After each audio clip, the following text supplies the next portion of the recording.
Hey everyone, it's Maya May, aka Maya on Stage, and we are live right now because the Save Act just passed the House with 4 Democrats voting with Republicans. So we're here with Amir Badat and Max Flugrath.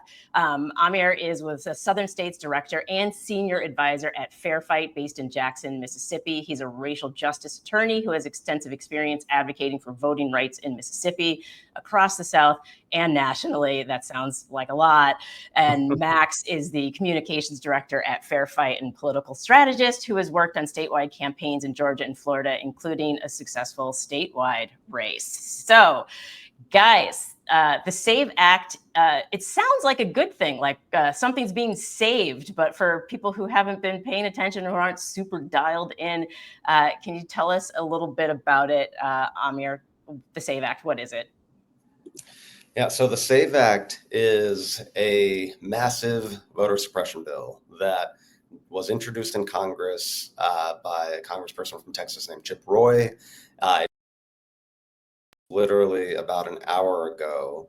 And what it would do is that it would effectively prevent around 21 million people across the country from being able to register to vote, under the guise of what people have been harping on about, what Republicans across the country have been harping on about, so-called non-citizen voting, this idea that there are millions and millions of non-citizens who are trying to register to vote and voting in our electoral process, which we know is incorrect. It's false. It's a myth. And it's not just me saying that. There have been all sorts of audits and studies that have shown that it's incredibly rare for non-citizens to vote in our elections. And when it happens, it's usually a mistake. But Republicans in Congress have introduced the SAVE Act and have now passed it out of one chamber that would, purports to address this problem that doesn't exist, but actually will disenfranchise millions and millions of people. And it does that by requiring people to provide documentary proof of citizenship to be able to register to vote. And what that means is that when someone goes to register to vote, they would have to provide a birth certificate or a passport or naturalization papers or some other type of document that shows that you are a US citizen. And you have to do that in person at the elections office. And so what that means is that you effectively eliminate online voter registration because you can't show any of those papers to a person when you're registering online. You effectively eliminate automatic voter registration. So if you're going to a DMV to get your driver's license, where you can also get registered to vote, you normally don't bring your birth certificate to the DMV with you. Effectively eliminates that. Effectively eliminates in-person registration drives. When you see a organization posted up outside of a grocery store at a community event registering people to vote, you can't provide documentary proof of citizenship there to an election official. And so it effectively eliminates that as well.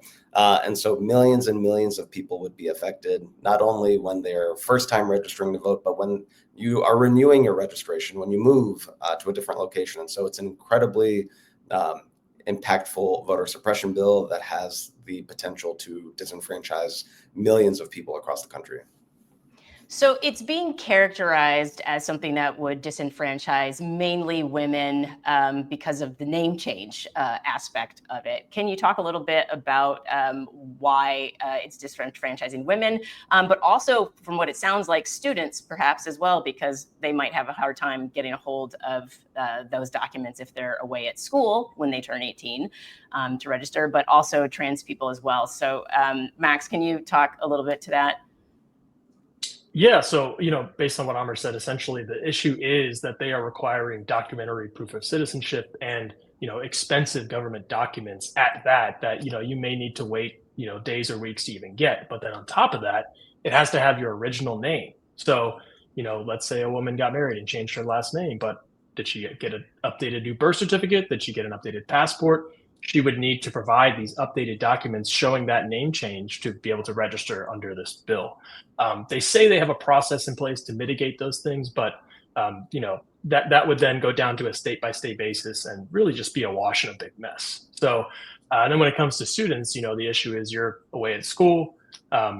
You probably don't have your birth certificate lying around, and you very likely don't have a passport. So do you have to travel, a couple hours by car, a couple hours by plane? How are you going to get those things in time? We've already seen students widespread have complications when it comes to getting their mail ballots. So now you're going to add on top of that a new onerous requirement for these expensive government documents. It's going to be a big mess, and it would disenfranchise millions of Americans. And it's all premised on this lie, as you said, Amir, that there are millions of people voting who are illegal citizens. And if that were the case, because the line was during campaign season is, oh, they're importing all these voters. If that were the case, Kamala Harris would have won hands down, right? If they were importing millions of voters to vote for her. So how is it that the Republican Party is able to message this so effectively? I think it's part and parcel of a strategy that they've been using for months and really years ahead of the 2024 election. You remember ahead of the 2024 election, there were all of these narratives being spun up about non-citizens participating in our political process. Like I said, a myth, lies. The evidence just isn't there to show that. But what the strategy was that the Republicans used was that they laid the foundation for a bill like this to be able to be introduced and to be able to be passed. And they did so by capitalizing on ideas that non-citizens shouldn't be here, that they are not entitled to the same types of protections that everyone else in our country is entitled to, and that they're somehow undermining our political processes. And so it was a calculated strategy. It was a calculated strategy to start weaving that narrative for the election. They could have used it to subvert the outcome of the election if it didn't go their way. But now what we're seeing is that they're using it to pass a bill that will undermine our democracy as a whole. Yeah, and if I could just jump in real quick, even the conservative Heritage Foundation, who, as y'all know, are the architects of Trump's Project 2025, they did a big audit on this, and they found just 85 cases of people who were not citizens voting out of 2 billion ballots cast over the past 20 years. So, they know that their own message is based on a lie, and they are just pushing it forward because the real goal is to use that lie to deceive and disenfranchise. And this is an enormous amount of resources dedicated to stripping voting rights from people. And this goes back to what Trump had said many times on the campaign trail, is that, oh, don't worry, you won't have to worry about voting in the future. And people were like, oh, he's joking, or, oh, you misunderstood him.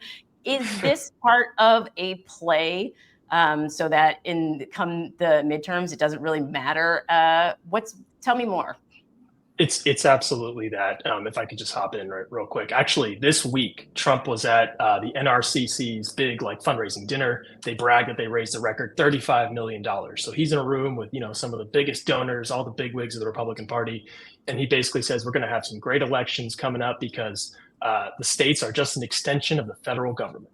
And so you've seen in his executive order that he had, maybe 2 weeks ago now.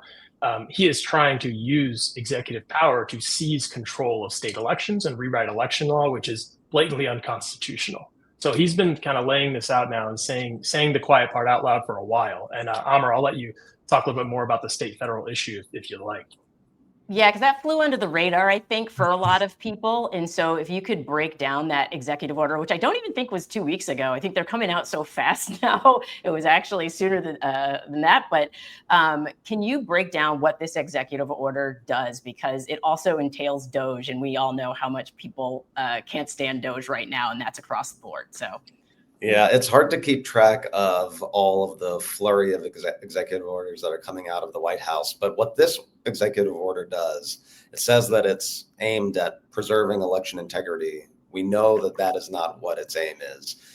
What this executive order does, similar to what we were talking about with the SAVE Act, with documentary proof of citizenship, it requires states that use the federal voter registration form, which is a voter registration form that many of your viewers have probably used before to register to vote. It requires that the states that use that form, all 50 states use that form, that people who are using that form to register must provide documentary proof of citizenship, which includes a birth certificate, it includes a passport or some other form of proof of citizenship. Interestingly, the executive order does not specifically say you can use a birth certificate to show that you're a citizen. We know that about half of all Americans, over 150 million Americans, do not have a passport, which would be the principal method of showing citizenship under the executive order. So this executive order actually goes even further than the SAVE Act does by limiting the number or the types of documents that can be used to show citizenship. And it would have a detrimental impact, even worse than the SAVE Act, if it actually goes into force, on the ability to register to vote. It also does things like you mentioned, Maya. It employs DOJ to essentially go through state voter rolls to try to identify purported non-citizens, and then creates mechanisms for the DOJ or for state law enforcement to target those people for prosecution or for investigation. It allows DOJ to get access to all sorts of information at the state level that will create all types of problems when it comes to voter roll purges and removing people from the roll. So it's a draconian order, and it's even worse than the SAVE Act. Yeah, and just go ahead. Sorry. Thanks, yeah. One more thing, just keep in mind, like Elon Musk's Doge, like their track record is an absolute disaster. It's essentially like a group of chaos goblins who, they're firing nuclear experts. They're, lying about dead people getting Social Security. They're just like botching everything they're doing. So, not only is this incompetence, it's weaponized incompetence. No, absolutely. And it seems like this could easily be an excuse to say, oh, we purged this roll, and oh, so sorry, you're going to have to register again. And oh, for you to register again, now you're going to have to go to X place to do so. And I could see it snowballing and chaos and confusion. Yep. And they are incredibly good at that. This seems to be the first time a president has tried to pull something like this. Can you clarify? Has any other this feels unprecedented, another unprecedented thing, is it? It is. It's truly, I mean, the executive order is so clearly unconstitutional that no other president has tried to do anything like this before. And I laugh because one has to laugh to be able to decipher exactly what's going on here.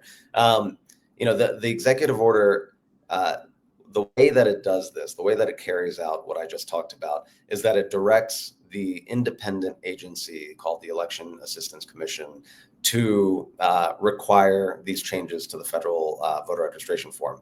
This is an independent bipartisan agency that the president has no authority to tell what to do. And so just that in and of itself is an unconstitutional exercise of the executive power. And this is part of what we're seeing across the board, whether it comes to the DEI executive orders, whether it comes to all of the various other immigration-related executive orders that the president has issued. These are orders that are consolidating executive power in a way that is blatantly in violation of the Constitution. Yeah, and these are really just like angry press releases. They're very unlawful, but part of it is the strategy. It's sending a signal, right? It's sending a signal to their allies in Congress, to their allies in the states, to their allies in groups like the Heritage Foundation. That's why we're seeing SAVE Act copycats pop up in states like Texas. New Hampshire passed one as well that wreaked some havoc in their local elections in March, just last month. So, the signal is going out to the MAGA network that the next attack is voting rights and independent elections. So this seems like an imminent threat. What can people do right now? And honestly, I'm curious what your thoughts are on the Democrats who voted for this in the House. What would be the play there? Are they in swing districts? Why?